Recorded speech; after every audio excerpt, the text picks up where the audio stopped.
The Persian Gulf is a body of water defined by tension. It is a choke point, a tinderbox, and often the most secure place on Earth. Because that security sails under the banner of a 97,000-ton Leviathan, a Nimitz or Ford-class aircraft carrier, a floating city carrying 5,000 souls and 50 acres of sovereign American territory. On a night like this, cruising through the Strait of Hormuz, the air is heavy with enforced routine. Below deck, the collective mind of the Carrier Strike Group, CSG, is vigilant, but the surface remains calm. It is the perfect picture of calculated deterrence. But deterrence relies on rational actors. It is 3:17 local time. In the Combat Information Center, CIC, screens glow with the hypnotic dance of maritime traffic. Everything is categorized, logged, and tracked. The defense perimeter, a layered cage of steel and sophisticated radar extending hundreds of miles, is impenetrable, at least in theory. Then the calm shatters. It is not a missile launch. It is not a submarine contact. It is something far more primal, far more difficult to categorize. A low, fast-moving contact appears on the surface radar, hugging the dark water, moving at extreme speed, ignoring all established shipping lanes, and crucially, ignoring the exclusionary zone established around the most powerful vessel in the world. A tiny, desperate blip of pure chaos rushing toward the ultimate expression of order. The threat is asymmetric, irrational, and absolute. This is not a misunderstanding. This is a deliberate, suicidal challenge. What happens when an outboard motor, a handful of desperate men, and a simple skiff decide to attack a $13 billion nuclear-powered warship? The answer is brutally technical, coldly precise, and terrifyingly fast. They don't face sailors. They face the unstoppable machine of defense. We are not talking about a battle. We're talking about a protocol that converts a moment of insanity into a pre-programmed, devastating kinetic response. The clock starts now. The window of survival for the approaching vessel is closing, minute by minute, second by second. The moment that unidentified contact breaches the outer perimeter of the Carrier Strike Group, CSG, the entire collective organism snaps from routine readiness into high-alert condition zebra. The modern CSG is an ecosystem of defense, a fortress designed not around walls, but around layered rings of kinetic capability. Think of it as an onion, each skin designed to peel away a different class of threat. The 3 rings of protection. 1. Deep defense. The Aegis wall hundreds of miles out, the Ticonderoga-class cruisers and Arleigh Burke-class destroyer Vanguard. Their role is to hunt submarines, manage the airspace, and engage any high-speed, long-range threat, anti-ship missiles, bombers, or heavy surface combatants. This threat is too small, too close to be intercepted by a missile. 2. Close-in screen. The escort barrier closer still, destroyers focus on anti-submarine warfare and close-range missile defense. Their patrols ensure no one accidentally stumbles upon the carrier. But this threat is bypassing the screening ships, using the dead-of-night invisibility and raw speed to exploit the seams. 3. The hard kill zone. The carrier itself, this is the last line. The perimeter of the carrier itself is defined by the Threat Exclusion Zone, TEZ, a hard line in the water, often 1,000 to 2,000 yards, which no unauthorized vessel can cross. To cross the TEZ is not an infraction. It is a capital offense in military terms. Transitioning to instinct. In the Combat Information Center, CIC, the Operations Defensive Supervisor, ODS, immediately categorizes the contact, Fast Attack Craft, FAC, or Suicide Explosive Boat, CB. The distinction is irrelevant for the immediate response. Both must be treated with the same zero-tolerance severity. A skiff traveling at 40 knots covers 1,000 yards in under 45 seconds. The decision-making time is vanishingly small. Protocols dictate an immediate, tiered escalation. Phase 1. The hail and warning. Multiple radio calls are issued on standard maritime channels. Unidentified vessel. You are approaching a United States naval vessel. Turn away immediately. Failure to comply will result in destructive force. The calls are repetitive, multilingual, and met with silence. This confirms intent. Phase 2. Visual and acoustic deterrence. The ship's powerful spotlights, night sun searchlights, slam onto the fast-moving target, illuminating the small craft. On the carrier's deck and forecastle, the dedicated defensive weapons team scramble. Simultaneously, the long-range acoustic device, LRAD, is brought to bear. This is not a loudspeaker. It is a directed sound cannon capable of causing immediate, incapacitating pain, disorientation, and confusion at close range. The hope is that the sheer physical discomfort will force the operators to abandon their suicidal trajectory. If the contact continues to close, if the boat's pilot pushes through the blinding light and the sound that feels like a physical assault, the machine moves to its final, lethal phase. The rules of engagement, ROE, are about to change from deterrence to destruction. The distance is now critical. They are closing on the red line.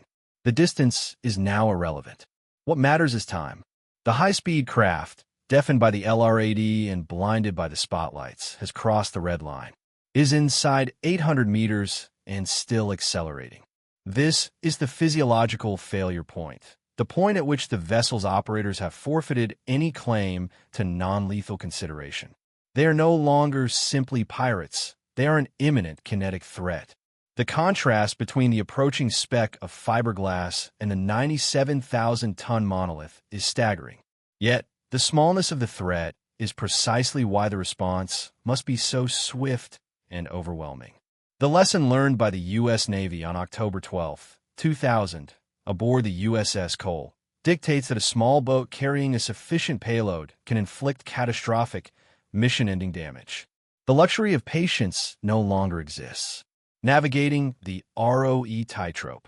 The captain of the carrier, along with the commander of the strike group, operates under the most stringent rules of engagement, ROE, in the world.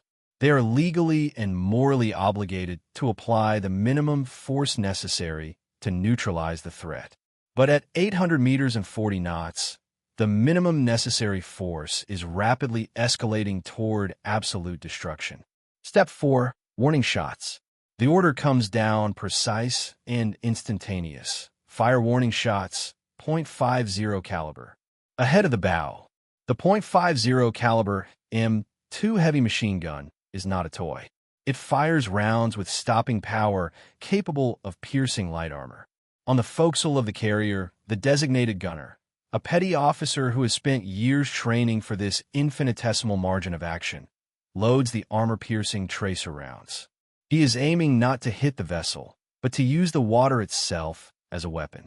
Rat-a-tat-a-tat.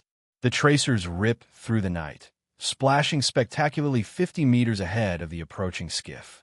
The goal is simple: to create a terrifying, inescapable realization. Stop, or the next round hits your engine block. The sound of the heavy machine gun, the sight of the tracers, should be enough. It is not. The enemy vessel, driven either by pure desperation or a suicidal mission profile, maintains speed and course. The system takes over. The sailors at the gun mounts are human, capable of hesitation. The system designed to protect the floating city is not. Once the warning shots fail, the threat has proven hostile intent. The ROE shifts from deterrence to hard kill. The Chief of Naval Operations demands perfection. If that small boat hits the hull near the reactor compartments or the magazine, the consequences are globally catastrophic. The risk tolerance is zero. The distance is now approximately 400 meters.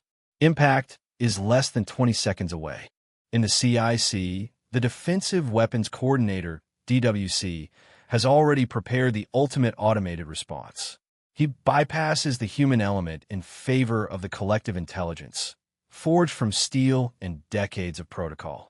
The final, brutal reality sets in. The machine has been forced to commit to its ultimate defense mechanism. The next act of force will not be a warning. It will be an extinction event. The distance is now irrelevant. What matters is time. The high-speed craft, deafened by the LRAD and blinded by the spotlights, has crossed the red line. It is inside 800 meters and still accelerating. This is the physiological failure point, the point at which the vessel's operators have forfeited any claim to non-lethal consideration. They are no longer simply pirates. They are an imminent kinetic threat. The contrast between the approaching speck of fiberglass and the 97,000-ton monolith is staggering. Yet, the smallness of the threat is precisely why the response must be so swift and overwhelming. The lesson learned by the U.S. Navy on October 12, 2000, aboard the USS Cole, dictates that a small boat carrying a sufficient payload can inflict catastrophic, mission-ending damage. The luxury of patience no longer exists. Navigating the ROE tightrope. The captain of the carrier, along with the commander of the strike group, operates under the most stringent rules of engagement, ROE, in the world. They are legally and morally obligated to apply the minimum force necessary to neutralize the threat. But at 800 meters and 40 knots, the minimum necessary force is rapidly escalating toward absolute destruction. Step 4. Warning shots. The order comes down precise and instantaneous. Fire warning shots, .50 caliber. Ahead of the bow. The .50 caliber M2 heavy machine gun is not a toy. It fires rounds with stopping power capable of piercing light armor. On the forecastle of the carrier, the designated gunner, a petty officer who has spent years training for this infinitesimal margin of action, loads the armor-piercing tracer rounds. He is aiming not to hit the vessel, but to use the water itself as a weapon. Rat-a-tat-a-tat. The tracers rip through the night, splashing spectacularly 50 meters ahead of the approaching skiff. The goal is simple: to create a terrifying, inescapable realization. Stop, or the next round hits your engine block. The sound of the heavy machine gun, the sight of the tracers, should be enough. It is not. The enemy vessel, driven either by pure desperation or a suicidal mission profile, maintains speed and course. The sailors at the gun mounts are human, capable of hesitation. The system designed to protect the floating city is not. Once the warning shots fail, the threat has proven hostile intent. The ROE shift from deterrence to hard kill. The Chief of Naval Operations demands perfection. If that small boat hits the hull near the reactor compartments or the magazine, the consequences are globally catastrophic. The risk tolerance is zero.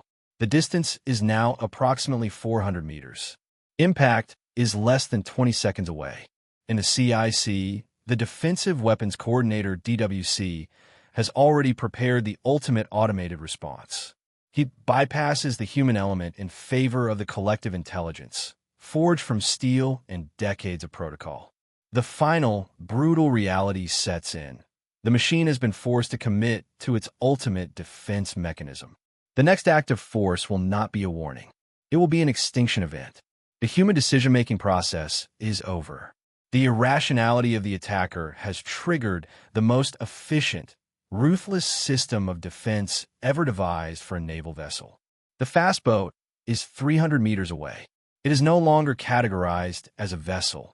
It is a terminal threat.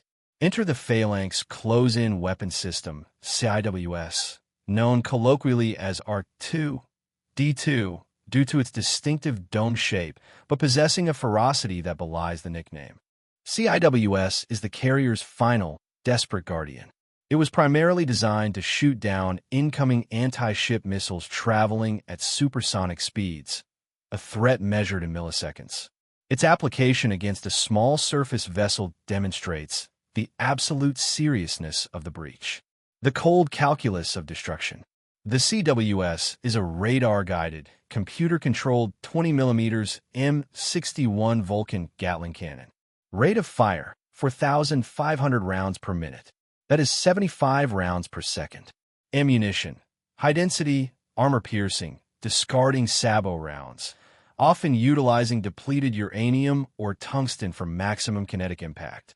When the DWC gives the command, or if the system autonomously detects the threat trajectory meeting critical parameters, the Phalanx locks on. There is no hesitation, no assessment of human motive. The radar only sees speed, size, and course, all of which scream imminent danger. The sound of the phalanx engaging is unlike any other weapon system. It is not the discrete sound of a machine gun. It is a continuous, air-ripping roar, a sound that defines the limit of human engineering. The weapon spits a concentrated torrent of 20mm shells, creating a literal wall of fire just ahead of the ship. The small skiff, previously a blur of desperation and speed, meets the kinetic storm. The destruction is instantaneous, total, and irreversible. The boat, constructed of light materials and powered by volatile fuel, doesn't sink, it is atomized.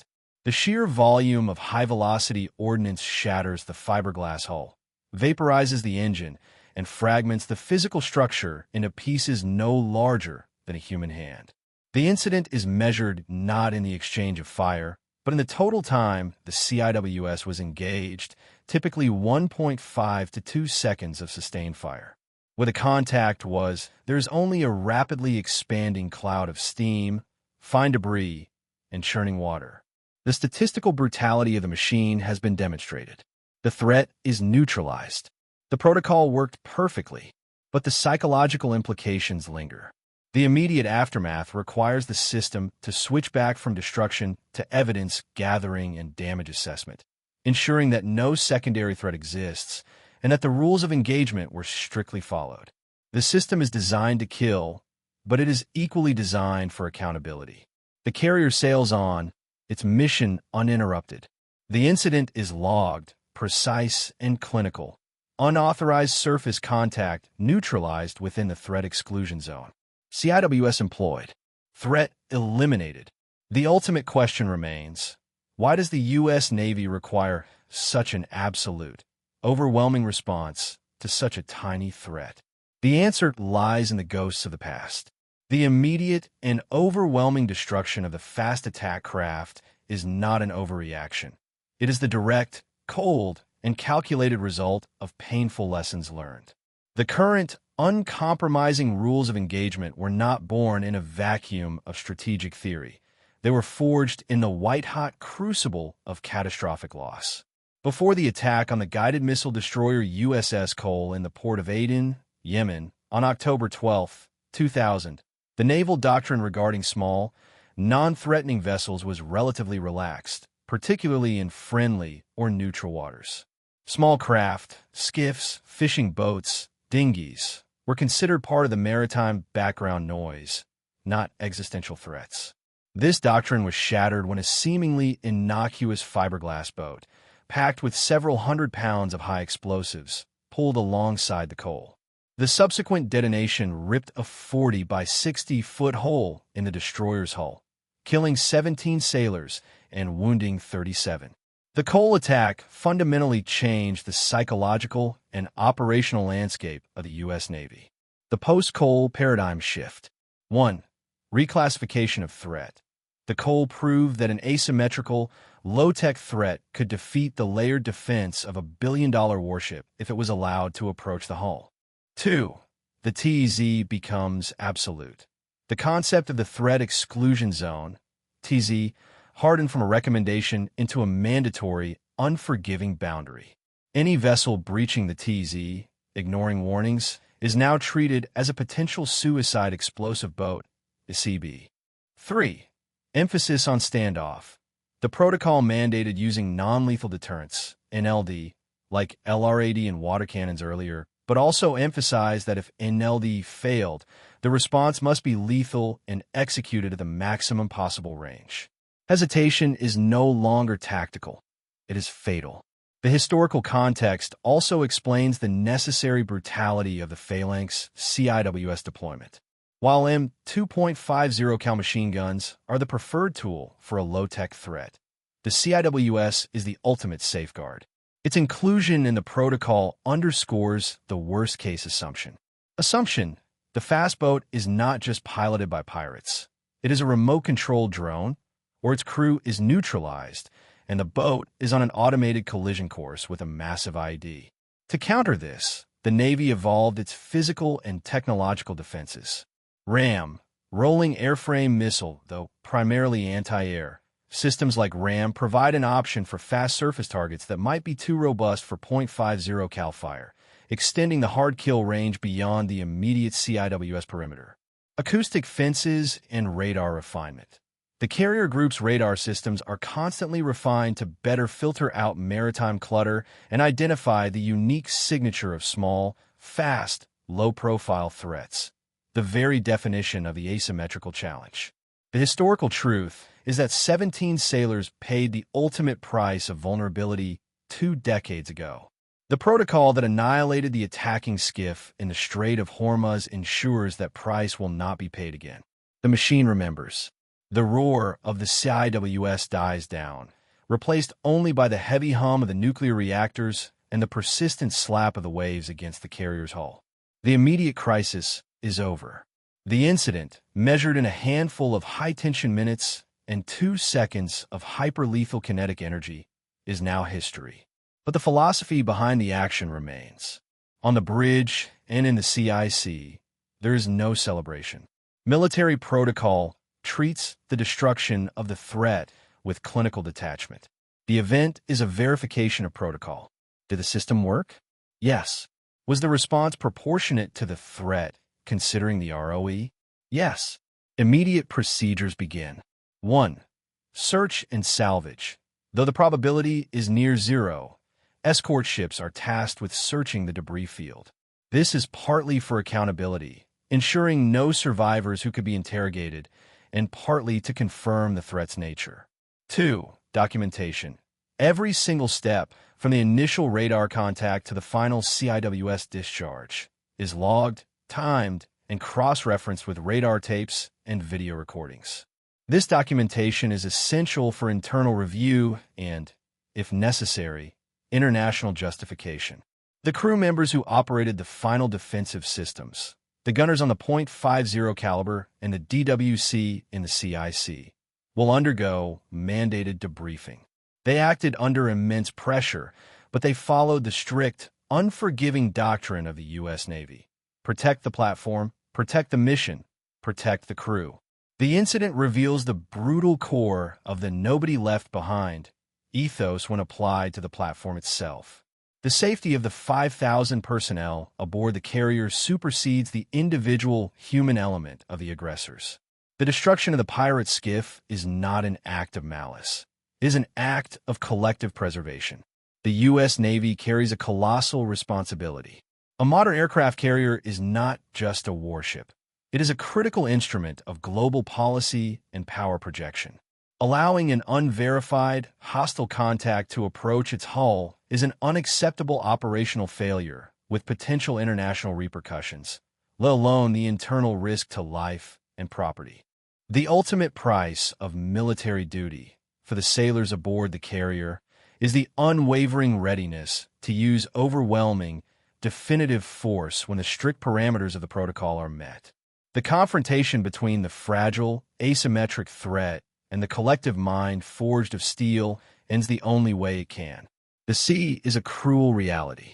It is indifferent to human motive, whether it is desperate piracy or geopolitical strategy.